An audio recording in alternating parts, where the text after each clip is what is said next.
นุภาพดำเนินรายการโดยพระธรรมกิติมีชัยผู้ช่วยเจ้าวาดวัดราชาธิวาสวรวิหาร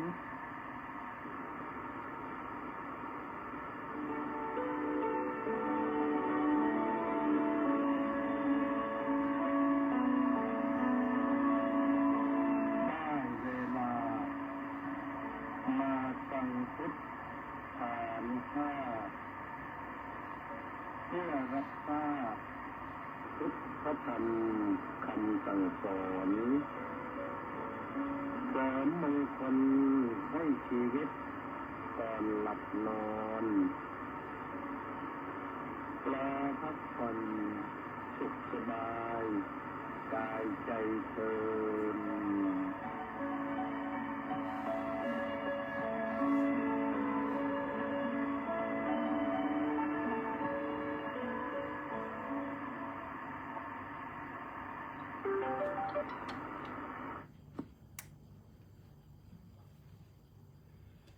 อะระหังสัมมาสัมพุทโธภควาบุตถังภะคะวันตังอภิวาเดมิสวากขาโตภควตาธัมโมธัมมังนามัสสามิสุปฏิปันโนภควโตสาวกสังโฆสังฆังนามามิขอถวายความนอบน้อมแด่พระรัตนตรัยขอคารวะพระเถรานุเถระเจริญสุขสวัสดีท่านสาธุชนผู้ฟังผู้ชมทุกท่านได้เวลารับฟังรายการพุทธานุภาพซึ่งมาพบกับท่านสาธุชนทั้งหลายวันนี้ก็เป็นวันพฤหัสบดีที่17เมษายนพระพุทธศักราช2568แรม5ค่ำเดือน5รายการนี้ก็มีให้ฟังกันทุกวันเริ่มเวลาประมาณสัก3 ทุ่มเศษนิดไปถึง4 ทุ่มทางวิทยุก็วันที่1รักษาพระองค์ AM 1350 กิโลเฮิรตซ์วิทยุพระพุทธศาสนาและสังคมวิทยุเสียงธรรมจากชาวพุทธทุกคลื่นแล้วก็ Facebook ไลฟ์ที่กิตติเมธีฟังกันได้ติดตามชมกันได้วันนี้ฝนไม่มาอากาศดีได้โอกาสทำวัดทั้งเช้าทั้งเย็นช่วงเย็นนี่ก็เป็นวันพฤหัสบดีไม่มีสวดพระพุทธมนต์แต่ว่าทำวัดเสร็จแล้วก็เจริญจิตภาวนาหลวงปู่ลงมานำก็สบายดีนะแล้วก็วันนี้ก็ช่วงเย็นก็เริ่มกิจกรรมที่หยุดไปนานแล้วคือนัดศิษย์วัดมาไหว้พระกันทำวัดเย็นก็เพียงแค่มาว่ากันนิดหน่อยแล้วก็ให้นัดวันกันไม่ทุกวันหรอกนะเห็นใจเด็กมันน้อยแล้วก็เรียนหนังสือบ้างเรียนหนังสือด้วยทำงานด้วยบ้างจะทำกลางวันก็ไม่ได้ก็มาทำช่วงค่ำทุ่มครึ่ง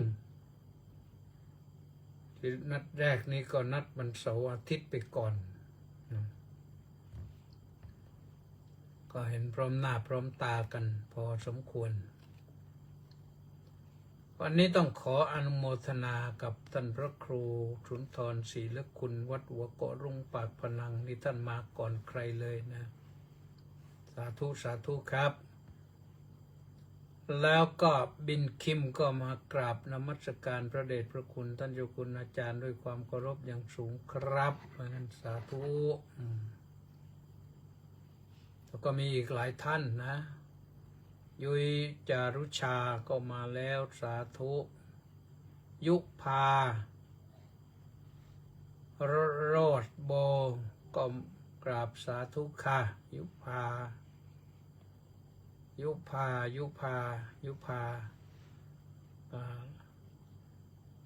เป็นFC ใหม่นะยังไม่คุ้นก็อนุโมทนาสาธุนะมณีแสงจันทร์ก็บอกกันน้อมกราบนมัสการสาธุสาธุสาธุเจ้าค่ะมกโกนาวันนี้ก็มาเร็วนะสาธุสาธุพระครูประหลัดอำนาจทิติญาโนอนุโมทนาสาธุครับหลวงพ่อสาธุเช่นกันมกโกนาบอกว่ากราบนมัสการสาธุเจ้าค่ะสาธุคุณสุนทรเจนสาธุประสานเรืองดิษก็กราบน้อมกราบนมัสการสาธุสาธุสาธุครับผมสาธุ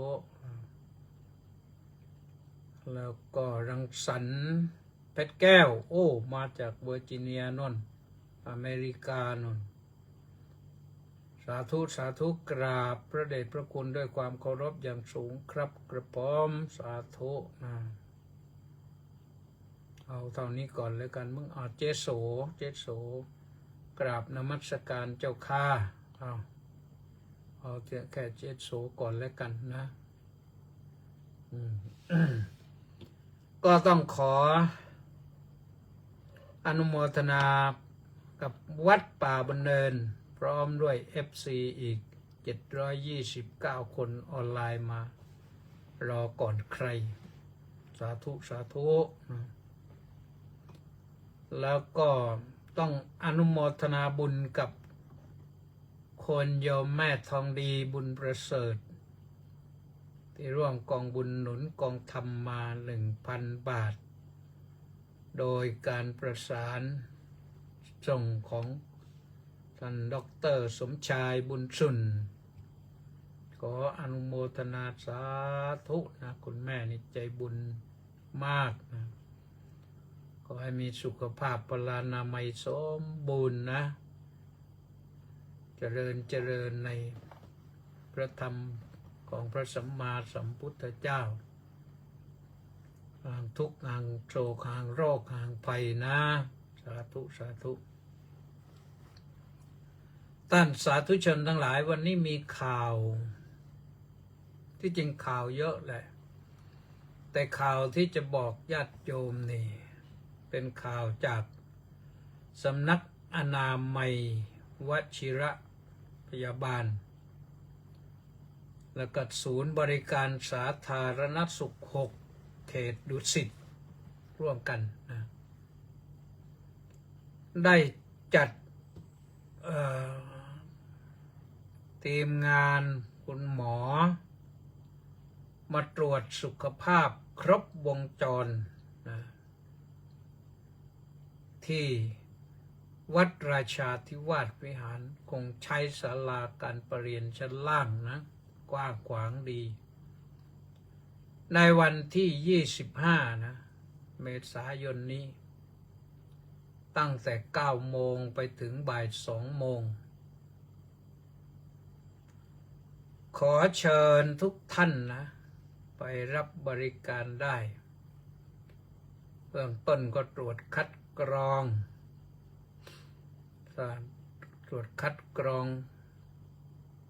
แล้วก็แจกยาแล้วก็มีเอ็กซเรย์ก็คงหลายเรื่องนะเอ็กซเรย์ประสาทตาด้วยแล้วก็ตรวจเรื่องทันตกรรม dentist นะ dentist นี่แล้วก็ตรวจเรื่องโภชนาการขาดอาหารอยู่หรือเปล่าหรืออาหารเกินหรือเปล่าแล้วก็ไปตรวจเสียก็จะได้รู้นะเราไม่รู้หมอท่านรู้ท่านจะได้แนะนำนะแล้วก็ตรวจเรื่องยาเสพติดด้วยตรวจฝุ่น PM 2.5 2 เท่าไรก็ได้นะด้วยแล้วก็ทำหมันสัตว์เลี้ยงก็ส่วนมากก็หมากับแมวนะอย่างอื่นก็คงไม่ทำอะไรพระราชานี่มีหลายอย่าง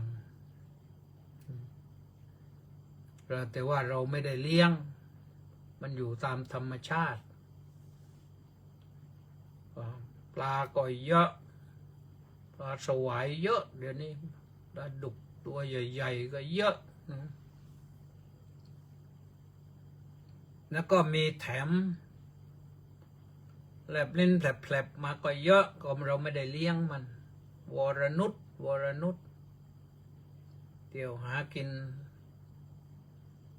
แล้วก็แจกแว่นตานะแจกแว่นตายาวตาสั้นไม่เขาระบุว่าแว่นตายาวคงจะไม่แจกสายตาสั้นนะใครสายตายาวส่วนมากสวนะจะเป็นสายตายาวสวก็คือท่านผู้สูงวัยสายตายาวพอดูใกล้ๆก็ดูไม่เห็นมัน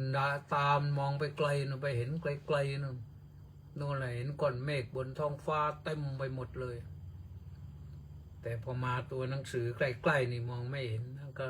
เขาว่าสายตายาวส่วนสายตาสั้นนั่นดูใกล้ๆได้แต่มองไกลไม่เห็นแล้วก็มีตัดผมด้วยนะตัดผมมีตัดผมใครอยู่มาหลายเดือนแล้วเป็นปีแล้วไม่ได้ตัดก็ไม่ตัดเสียบ้างนะ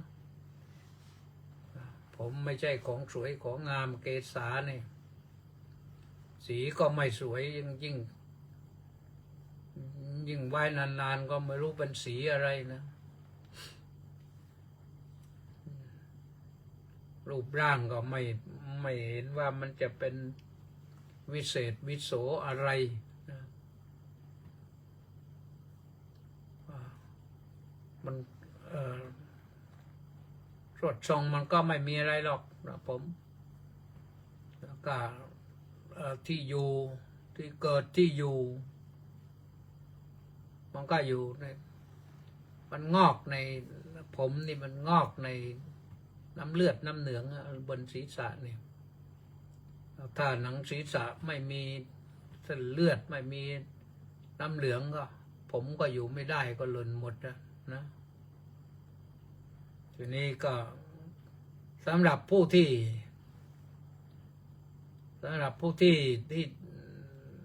ต้องการตัดนะตัดผมเดี๋ยวนี้ก็หลายตังค์เหมือนกันว่าอย่างน้อยๆก็รู้สึกว่า100 กว่า 200แล้วแหละหรือถ้าเป็นร้านพิเศษก็ตัดพิเศษอีกนะคิดราคาพิเศษอีกก็คิดค่าความรู้ค่าฝีมือค่าชื่อเสียงค่าเก้าอี้ค่าแอร์ค่าแบรนด์เนมร้านเขามันก็หลายตังค์นะทราบข่าวว่าเป็น1,000 2,000 3,000นู่นตัดผมทีนึงใครมีเงินเยอะๆก็ไปอุดหนุนกันนะถ้าไม่ผู้ตัดผมก็อยู่ได้นะที่สำคัญก็คือมีสินค้าชุมชนด้วยอันนี้ก็คงจะ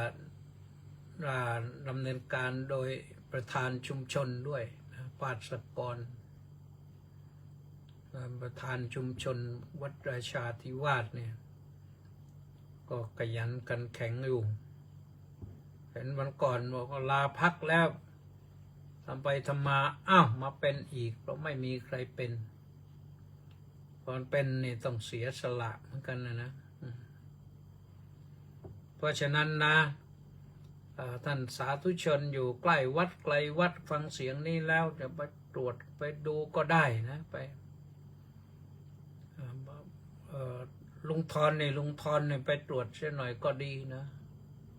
85แล้วยังขับรถว้ออยู่นี่เกิดอะไรขึ้นระวังนะเดี๋ยวโดนเบียดอีกเหมือนที่เขาโดนเบียดกันนู่นลุงโดนเบียดปรากฏว่าตอนนี้ยังอยู่โรงพยาบาลนู่นเป็นห่วงเหมือนกันเลยนะลุงทอนลุงสุนทรนั่นแหละท่านสาธุชนทั้งหลายก็เรื่องส่วนอาตมาภาพเองก็โดยส่วนตัวก็ตอนนี้ก็ไม่มีอะไรแต่ต้นเดือนหน้านี่จะต้องปฏิบัติหน้าที่ตามคำสั่งของคณะกรรมการคณะธรรมยุทธดำเนินการโดยท่านเลขาธิการคณะธรรมยุทธก็มีพระบัญชาของสมเด็จพระสังฆราชมาให้ปฏิบัติหน้าที่ตรวจการภาค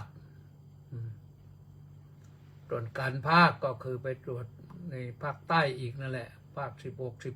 18ของพระนี่ไม่ใช่ไปตรวจโยมนะไปตรวจพระนี่โชติธรรมาพรส่ง SMS มาPV โชติธรรมาพรสาธุนะก็ตั้งใจว่าจะไปช่วงราวๆต้นเดือนพฤษภาอันนี้ก็คงจะต้องพารถไปหรือจะนั่งเครื่องบินไปก็ยังไม่แน่ตรวจภาคมันตรวจหลายจังหวัดมันต้องไปตลอน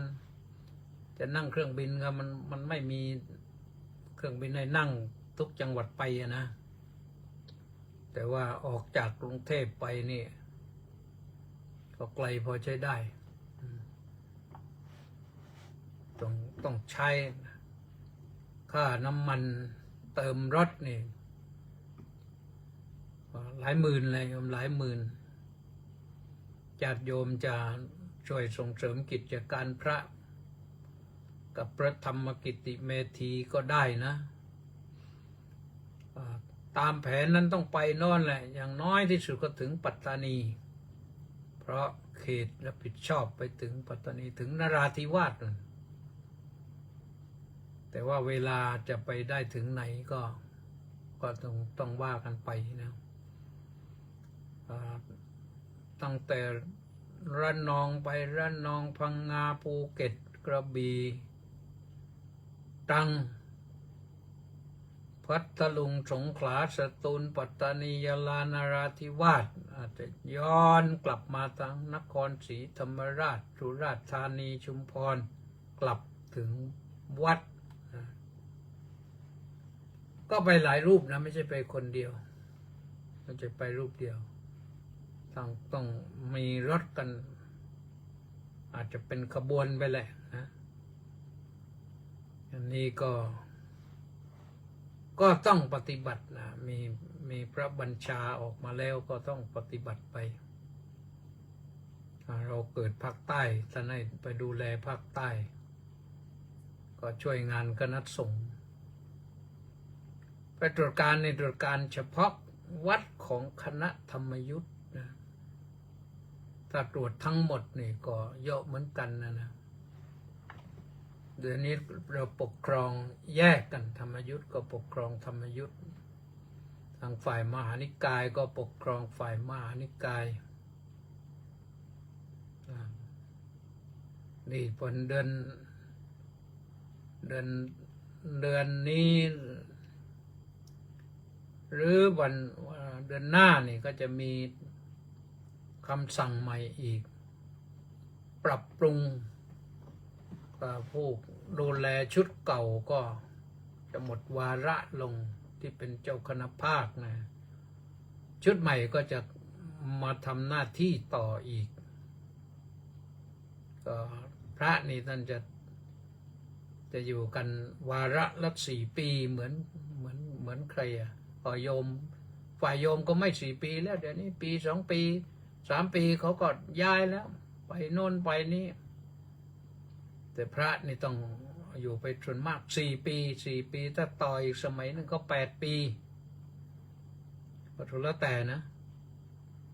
ก็ถ้าเห็นว่าปฏิบัติงานแล้วเป็นไปด้วยความเรียบร้อยดีงามเจริญก้าวหน้าสงบเรียบร้อยอยู่ต่อไปท่านให้อยู่ต่อไปนะแต่ว่าภาคใต้นี่รู้สึกว่า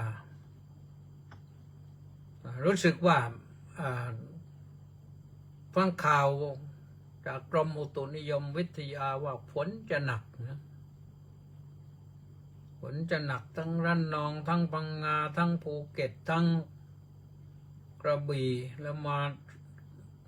ชุมพรสุราษฎร์นครไปนี่ลงไปถึงสตูลนี่เงียบอยู่สงขลาปัตตานียะลานราธิวาสนี่ให้ระวังให้ญาติโยมที่อยู่บ้านประจำวัดที่อยู่ประจำก็ต้องฟังนะเรื่องแลนสไลด์นี่ดินภูเขาพังลงมาเป็นแถบนี่มันถมทีเดียวนะไม่ใช่เฉพาะบ้านเราอย่างเดียวนะต่างประเทศก็เป็นรู้สึกว่าล่าสุดที่บราซิลนะดินถล่มลงมาคนจมในใต้ดินก็เยอะนะยุโรปก็มีมันเป็นไปได้ทั่วแล้วเดี๋ยวนี้เพราะเหตุว่าคนมีฤทธิ์มากขึ้นที่จะโค่นไม้ทำลายป่าเนี่ยพอมีฤทธิ์โค่นไม้ทำลายป่าทำลายภูเขามากขึ้นฝนตกมาก็ภูเขาไม่มีต้นไม้ไม่มีรากไม้ที่จะอุ้มน้ำไว้ก็ถูกน้ำฝนหนักก็หล่นซุ่มพังภูเขาลงมาฝังคนไปทั้งเป็นก็มีไปทั่วแล้วเดี๋ยวนี้น่ากลัวอยู่เราอาตมาอยู่กรุงเทพนี่ไม่เป็นไรหรอกนะแต่ว่าวันนั้นวันแผ่นดินไหวนะโอ้หนักเหมือนกันนะนั่งอยู่หน้ากุฏิพอครึบมาทีแรกก็ได้ยินเสียงเพียข้างบนไม่รู้อะไรบนชั้นบนนะก็อยู่วืดมาอีกทีหนึ่งลงข้างล่างดีกว่าไว้ไปเรียกเด็กไปดูแผ่นดินไหวแต่น้ำในคูน้ำที่ข้างกุฏิมันก็ฉอกตุ้มปลาคงจะตกใจเหมือนกันนะปลาเยอะอยู่แต่ก็จบไปแค่นั้นไม่รู้จะมีต่อไปอีกหรือเปล่ามีเขาก็ไม่บอกหรอกนะใครก็บอกไม่ได้แผ่นดินไหวนี่ถ้าบอกได้นี่ญี่ปุ่นก็ป้องกันได้หมดแล้วแหละแต่เดี๋ยวญี่ปุ่นก็เจอมากแต่ก็ยังไม่เป็นไรก็สำคัญก็คือเขาประมาทน้อยว่างั้นแต่จะว่าไม่ประมาทเลยก็ไม่ใช่นะเพราะที่เขาสร้างบ้านสร้างเรือนสร้างตึกไปมันก็พังถล่มลงมาเยอะเหมือนกันของเราก็รวมแล้วเนี่ยอาตมายังชื่นชมว่าในกรุงเทพเราในตึกสูงเยอะที่สูงกว่า30 ชั้นก็หลายหลังอยู่แต่ก็ไม่กระเทือนอะไรตอนไหวมันกระเทือนนั่นแหละคนที่อยู่ข้างบนก็คงจะตกใจมากนะ ราะมันเหวี่ยงแรงแต่ว่าตึกไม่เป็นไรไม่ร้าวไม่เสียไม่พังก็ ถือว่าเก่งนะทำไว้ดีแล้วเคยไปเห็นที่ตึกที่เขาสร้างเพื่อป้องกันแผ่นดินไหวนะที่อาคารเรียนของหลวงพ่อวัดสุทธจินดานะวัดศาสนโสพลตอนนั้นวัดสุทธจินดาโคราชนะนครราชสีมานะท่านสร้างรับแผ่นดินไหวด้วยเขาใช้โครงสร้างอย่างไงก็ไปเห็นก็เขาก็ทำกันไว้ดีนะแล้วก็คงจะไม่กระเทือนอะไรนะท่านเจ้าคุณอะไรแล้วหลายเจ้าคุณอยู่เหมือนกันอยู่ตอนนี้ก็เอากันว่าที่เขาสร้างไว้ที่ดีก็เยอะนะแต่มาหลังนี้ที่หลังเดียวนี่แหละที่เป็นไปไม่รู้ว่าตอนนี้ก็ยังไม่รู้ว่าเพราะอะไรที่ถึงพังถล่มลงมาอย่างนั้นน่าใจหายเหมือนกันเมื่อตะกี้นี่ก็ฟังข่าวอยู่ก็ยังไม่สามารถสรุปได้นะว่ามันเป็นเพราะอะไรกันแน่เนี่ยคนไปคนมาก็หลายสาเหตุนะ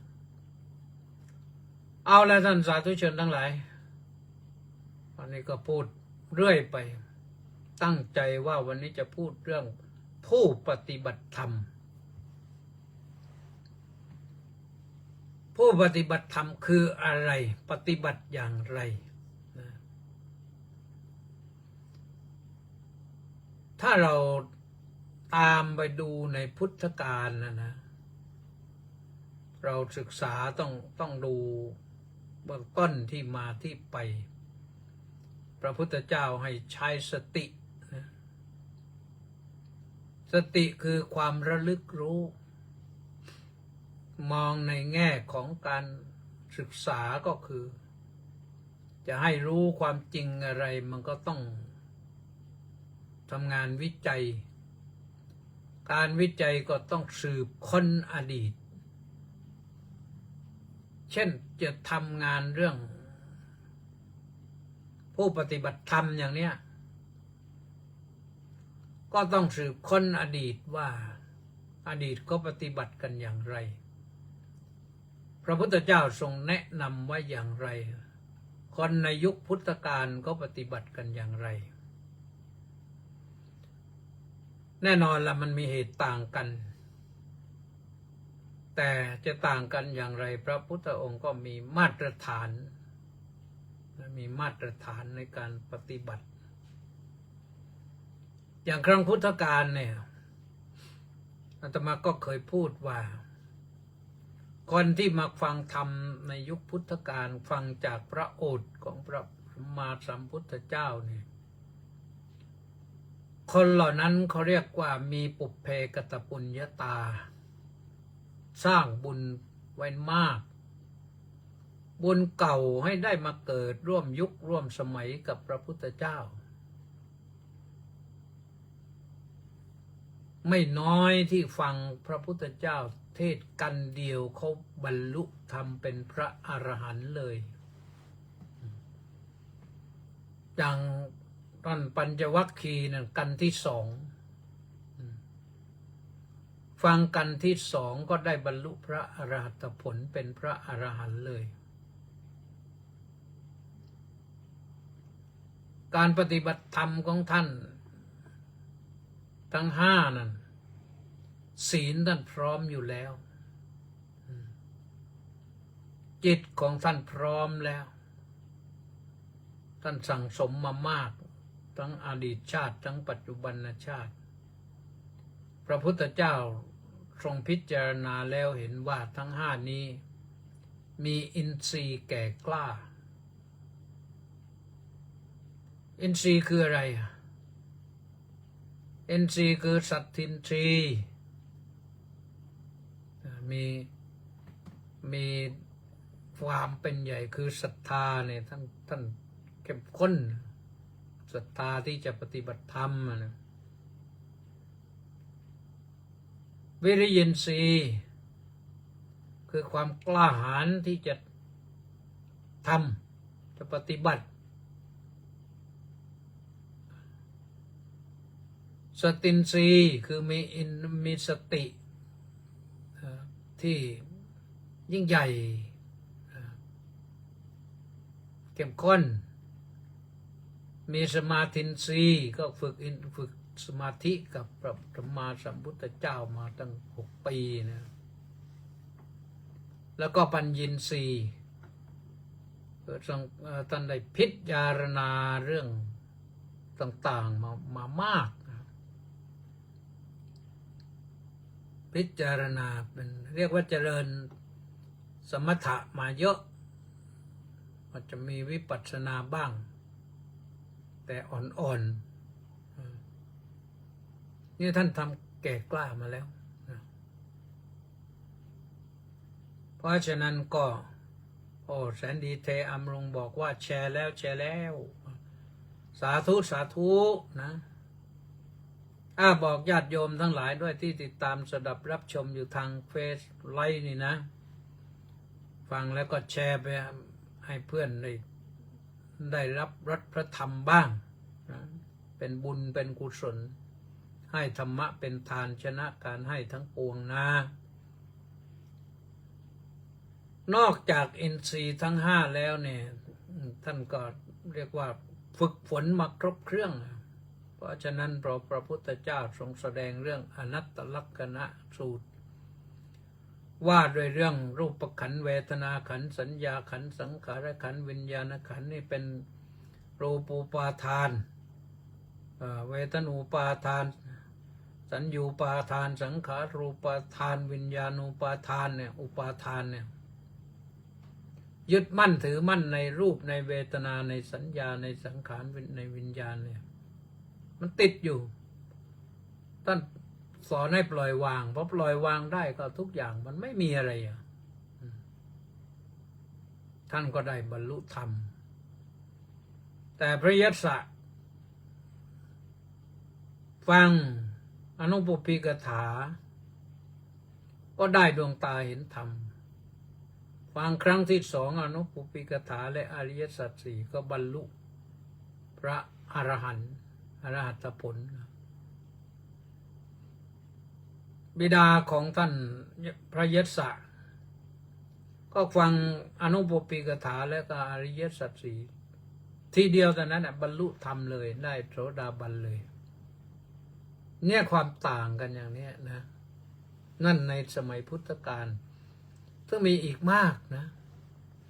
อย่างพระชดิน3 พี่น้องพร้อมบริวารเป็นพันเนี่ยเขาก็ได้บรรลุธรรมเพราะฟังอาทิตตปริยายสูตรเทศครั้งเดียวเลยได้ผลเลยบรรลุอรหันต์หมดเลยบริวารของพระเจ้าพิมพิสาร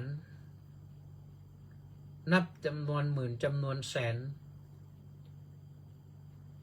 ฟังพระพุทธเจ้าแสดงโปรดพระเจ้าพิมพิสารครั้งเดียวนะบรรลุโสดาบันสกทาคามีอนาคามีอรหันต์ก็มีอย่างน้อยๆก็ถึงพระรัตนตรัยมั่นคงแน่วแน่มีความเลื่อมใสศรัทธาประกาศตนถึงพระพุทธพระธรรมพระสงฆ์ว่าเป็นที่เคารพนับถือตลอดชีวิตนั่นคือการปฏิบัติธรรมของเขาพระพุทธเจ้ายังไม่ได้แสดงธรรมะอะไรมากยังไม่ได้แจกแจงอะไรมากแต่ต่อมาเนี่ยมากผู้บรรลุธรรมมากขึ้นพระองค์ก็วางกรอบให้พระไปแสดงธรรมก็ในวันที่ทรงแสดงพระโอวาทปาติโมกข์อะไรที่ทรงแสดงหลักการทั่วไปให้คน ในปฏิบัติกันเนี่ยสัพพปาปัสสะอาการนังนี่หลักการว่าต้องไม่ทำบาปทั้งปวงกุศลสู้ปสัมปดาต้องให้สจิตตปริโยดปนังจิตใจต้องผ่องใสข้อแรกคือสัพพปาปัสสะอาการนังไม่ทำบาปคือเรื่องของศีลแล้วต่อมาพระองค์ก็เน้นชัดเลยว่าเรื่องศีลเรื่องสมาธิเรื่องปัญญาการที่สองนั้นทำอะไรให้มีสมาธิประการที่สามทำอะไรนะให้จิตผ่องใสนี่แหละคือการปฏิบัติธรรมต้องปฏิบัติอยู่อย่างนั้นแล้วพระสงฆ์ก็สืบต่อหลักเหล่านี้มาจนมาถึงยุคเราในปัจจุบันเรานึกถึงสิ่งที่พระพุทธองค์ทรงแสดงในอริยมรรคมีองค์8นั่นความจริงก็แสดงตั้งแต่ครั้งแรกเลยนะปรากฏในธรรมจักรกับปวัตตนสูตรก็มีเรื่องศีลสมาธิปัญญาศีลสมาธิปัญญาอยู่ที่ไหนก็อยู่ที่องค์อริยมรรคทั้ง8นะสัมมาทิฏฐิสัมมา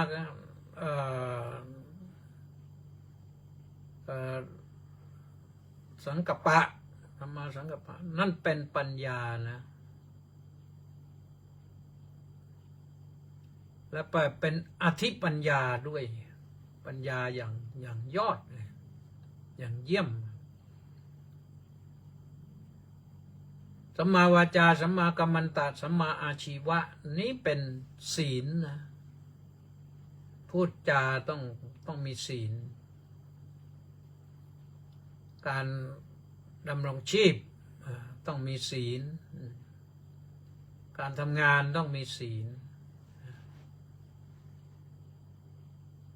ข้อที่6 7 8คือสัมมาวายามะสัมมาสติสัมมาสมาธิอันนี้อยู่ในกลุ่มของสมาธิเป็นของกลุ่มจิตสิกขาหรืออธิจิตสิกขาแต่พระพุทธเจ้าทรงแสดงเรื่องสัมมาทิฏฐิก่อนเพราะอะไรล่ะท่านทั้งหลายก็ถ้าคนไม่มีปัญญาแล้วเห็นไม่ถูกต้องแล้วไม่เอานะนี่เหมือนคนในยุคปัจจุบันนี่แหละซึ่งมีเยอะเหมือนกันนะถ้าเขาไม่เกิดสัมมาทิฏฐิก็คือไม่มีปัญญาเขาอาจจะมีปัญญาในทางอื่นแต่ไม่มีปัญญาในทางนี้ไม่มีปัญญาในทางธรรมถามว่ามีปัญญาในทางอื่นแล้วจะไม่มีปัญญาในทางธรรมได้ไม่ได้อาจารย์จะบอกนะว่าคนที่เรียนจบปริญญาเอกนี่ไม่ได้หมายความว่าเก่งไปทุกเรื่องคุยได้เลยว่าเราจบมาตั้งแต่พ.ศ. 2538โยมมันจะมาจบมา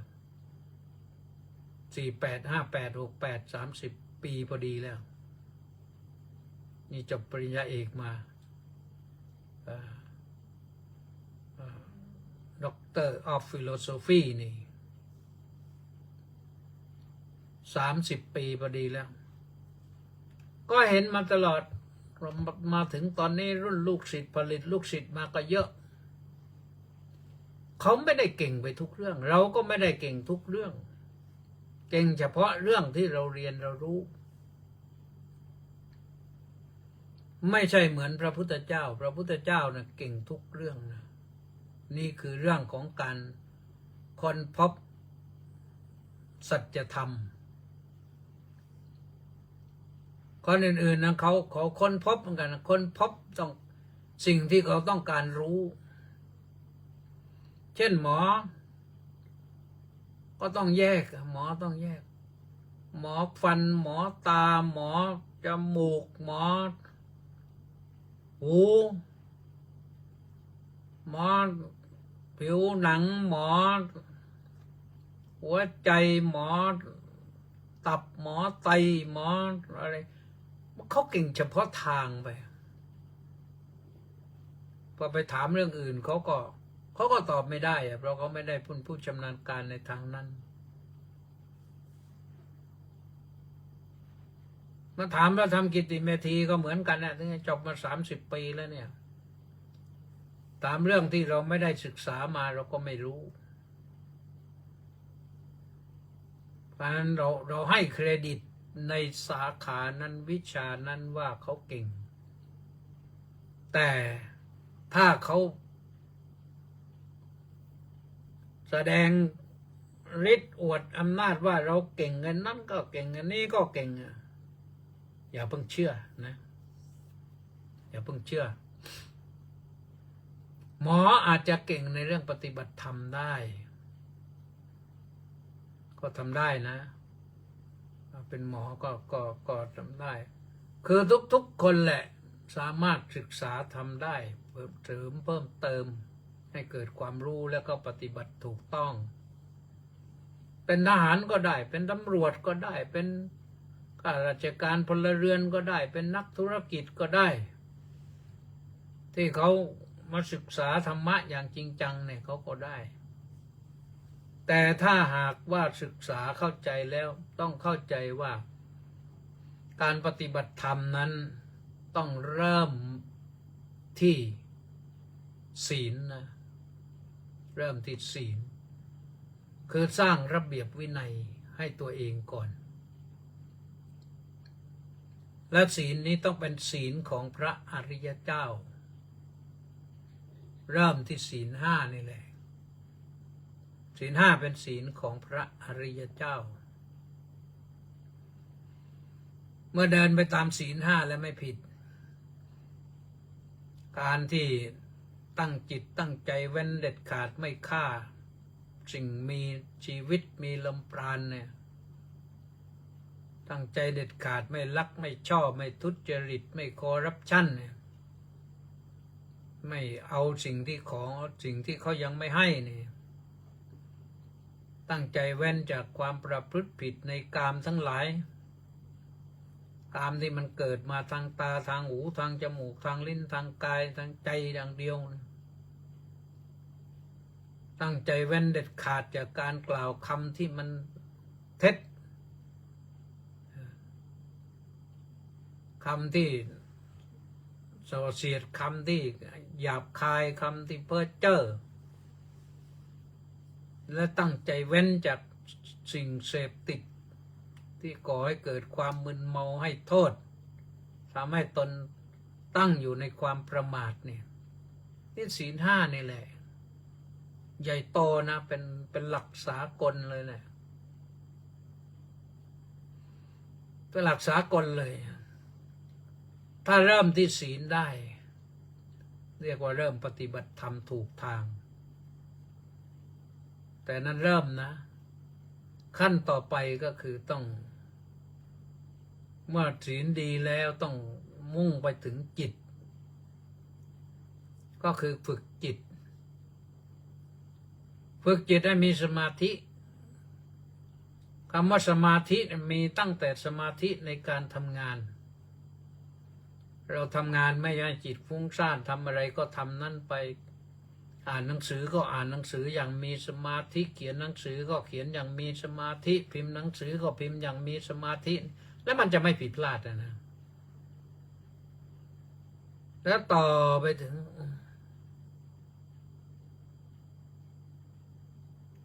ฝึกจิตที่ยิ่งใหญ่ขึ้นไปกว่านั้น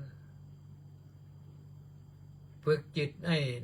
ทำงานที่ยิ่งใหญ่กว่ารับผิดชอบสูงกว่าทนสูงกว่าจริงๆแล้วนักวิทยาศาสตร์นี่เขาก็ฝึกจิตมากนะ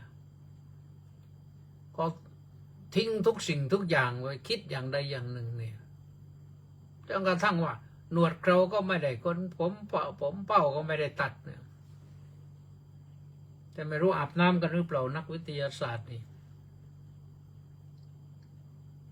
ก็ทำจริงจังมาก จิตเขาแน่วแน่มากนะขั้นสูงขึ้นไปกว่านั้นก็คือฝึกจิตให้มีสมาธิเลยฝึกจิตให้มีสมาธิสงบเลยทีนี้ให้จิตสงบ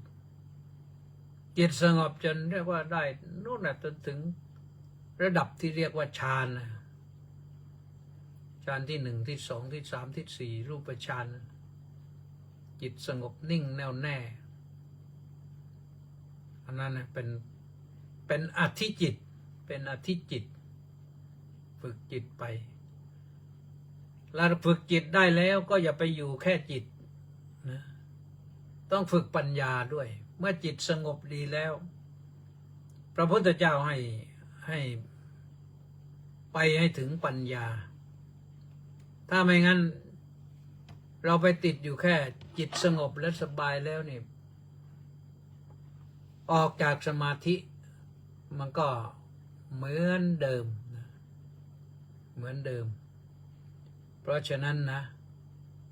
ก็ฝึกปฏิบัติโยมถ้าศีลยังไม่ได้ก็ให้เริ่มที่ทานให้ทานให้จิตคุ้นกับทานทานศีลภาวนาผู้ปฏิบัติธรรมต้องปฏิบัติในแนวนี้เราเริ่มที่ทานศีลภาวนาก็ได้แต่ถ้าจิตเข้มแข็งแล้วก็เริ่มที่ศีลสมาธิปัญญาก็ได้ก็ขอฝากไว้นะนี่คือแนวแห่งการปฏิบัติสมัยพุทธกาลหลังพุทธกาลจนมาถึงปัจจุบันเราก็ปฏิบัติกันมาแนวนี้แหละนะไม่ต้องเปลี่ยนของพระพุทธเจ้าเนี่ยอากาลิโกนะใหม่เสมอไม่เก่าปฏิบัติได้เสมอแล้วก็ให้ผลดีได้เสมอเมื่อปฏิบัติดีตามที่พระพุทธเจ้าทรงแสดงไว้นะอะไรท่านทั้งหลายลองตามไปอ่านดูว่าหลังจากสุนทรแล้วใครมาบ้างเจโสก็ว่าไปแล้วเลยแล้วใครเอ่ยหนูปานลักษณะวิราชน้อมกราบนมัสการสาธุเจ้าค่ะประพัฒสอนสมพัฒกราบนมัสการท่านพระอาจารย์เจ้าค่ะสาธุแปะนันทิการบอกว่าน้อมกราบนมัสการสาธุเจ้าค่ะสาธุสมศรีลักษณะวิราชวันนี้สมศรีเพิ่งมาน้อมกราบนมัสการสาธุเจ้าค่ะแล้วก็เล็กวังบุรพานุโกลแก้วสุขกราบสาธุครับสาธุคนสมชายศาสนกิจกราบนมัสการสาธุครับสาธุแล้วก็มีใครอีกไหมแนติแก้วเคนขอน้อมใจกราบสาธุสาธุเจบุมาก็บอกว่าน้อมกราบสาธุอนุโมทามิสาธุแล้วก็ศิวพรสุภาผลน้อมกราบนมัสการสาธุเจ้าค่ะสาธุวันนี้คุณสุนทรมาเยอะนะมาเยอะมากเลยพระโกโก้บอกว่าสาธุอย่างเดียวโกโก้นะแล้วก็คุณสุพันนีวันดีสาธุสาธุประชุมสุขสำราญกราบนมัสการครับท่านเจ้าคุณอาจารย์สาธุแล้วก็พัชรา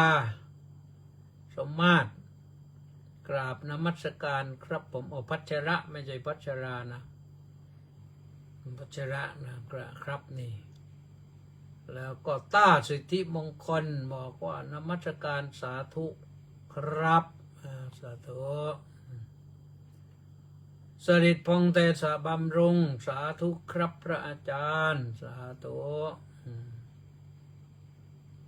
เกษราพรหมาศก็บอกว่าขอกราบด้วยความเคารพเจ้าข้าท่านสาธุแล้วก็มีใครอีกไหม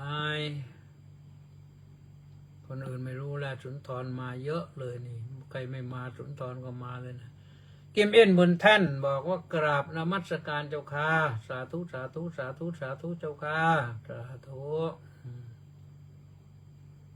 แล้วก็ทองใสราชโคตรบอกว่าน้อมกราบนมัสการหลวงพ่อเจ้าคุณก็รับ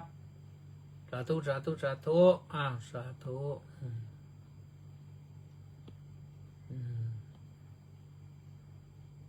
แล้วก็มีใครอีกจัดชัยสารน้อมกราบนมัสการครับท่านเจ้าคุณอาจารย์วัดศรีทวีนครศรีธรรมราชจัดถูกต้องแล้วนะชัยสารแล้ววันที่26ไปรับด้วยนะที่สนามบินเดี๋ยวจะส่งนั้นมาให้มอกโคนาโมเมบอกว่าตึกสตง.อาจเป็น